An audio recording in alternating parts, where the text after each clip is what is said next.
Hey guys, let's talk about batches and how and when to use them. So if you come up here to your order settings and down to batch orders, this is where you would create a batch. So what a batch is if you want to take, for example, a whole bunch of orders, say for the whole day, and print labels for them, then that's when this would come in handy. So how you create a batch? Well, first of all, the screen we're on now just shows all the old batches that you've already created. So when you create a batch, you can save it and reference it later. So say you want to create all the batches in the morning, and maybe in the afternoon you're going to go back, run those, and print all the labels. It'll be saved in here so you can reference them later.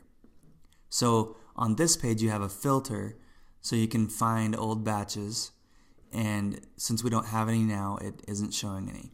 So let's go to create or add batch and show you what it looks like to actually batch some orders. So when you batch orders, you've got a bunch of filters over here, and what this is doing is this is looking at a whole bunch of orders. So of all these orders, what status do you want to look at, the dates, and tags, and submit. Pressing submit gives you a list of criteria that fit this filter.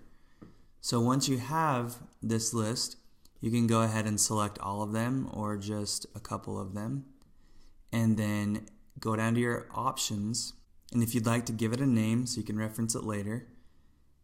And what this will do is it will update a process. So let's say that after you batch this, you want to mark all of these orders as chopped out, for example, and you want to say that it took 3 hours.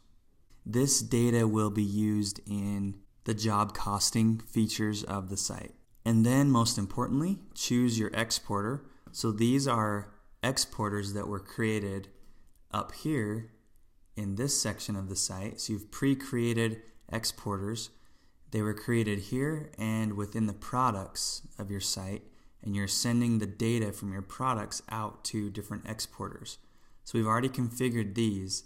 Now we're just executing the exporter for a batch. So you would choose the exporter you want to execute for all of these orders, and you'd hit export now. And once you hit that, it's going to execute just as if you did this exporter for these individual jobs all at once.